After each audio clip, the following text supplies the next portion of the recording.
Hello, my Aurora family on this Wednesday.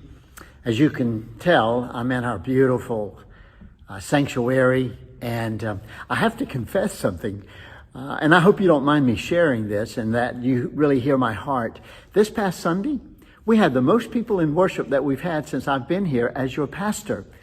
And it not only excited me, but I could hear it in those who were present, that it really was good to look around and see some new faces. And so if you haven't been able to join us in worship yet, I do hope that you will begin to feel comfortable enough to return to in-person worship. But of course, if you can't, be sure to join us by live streaming. Please know that we're continuing to mask, we're continuing to social distance, we're continuing to make our space as safe as we can.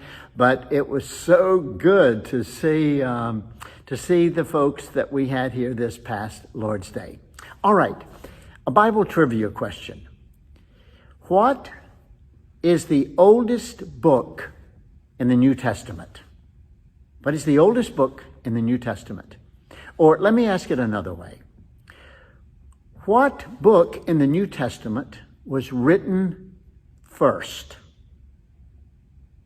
You have 5 seconds. Time's up. So, let me ask you this. Would it surprise you that it would be one of the books that we probably don't read very much?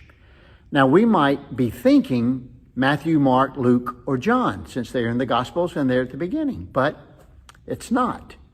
This particular book, the one that most scholars say is the oldest, or was Paul's very first letter that was written. When we do read from this book, or when we want to dig into it a little bit, it's usually for one particular reason.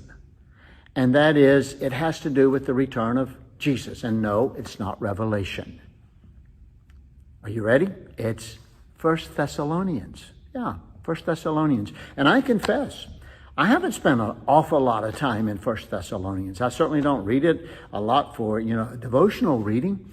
But over the next 5 weeks, if the Lord permits, we're going to spend time in 1 Thessalonians. Our lectionary readings from the epistles comes from this book. And one thing that really attracts me to 1 Thessalonians is something very personal about Paul.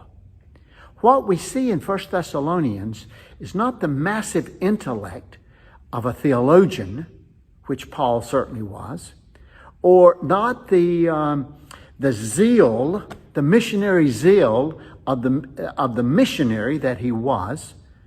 But even John Wesley acknowledged this. What we see in 1 Thessalonians is a pastor's heart. And I find that really interesting that in his very first letter written to any church, we see his pastor's heart.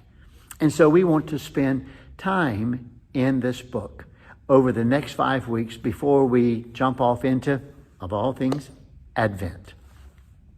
But anyway, this coming Lord's Day, we'll be in 1 Thessalonians chapter 1, verses 1 through 10. And Paul is bragging about those Thessalonian believers. And one thing he says to them is, I don't even have to ask about you. People are coming up to me and they're telling me, we've heard about these believers over in Thessalonica, about their strong testimony and their love for the Lord. But Paul also says in 1 Thessalonians 1, and in the verses that we'll be looking at, he said, there is something that I am very much aware of as well, and that is your work of faith, your labor of love, and your steadfastness of hope. Did you catch that? Paul's trilogy of Christian virtue. Your work of faith, your labor of love, and your steadfastness of hope. Faith, love, and hope. Virtues that are still very much present in our lives. And we want to talk about this coming Lord's Day. And so I invite you to join us as we dig into God's Word from 1 Thessalonians, the oldest book in the New Testament. Have a great Wednesday. It's an honor to be your pastor. God bless you.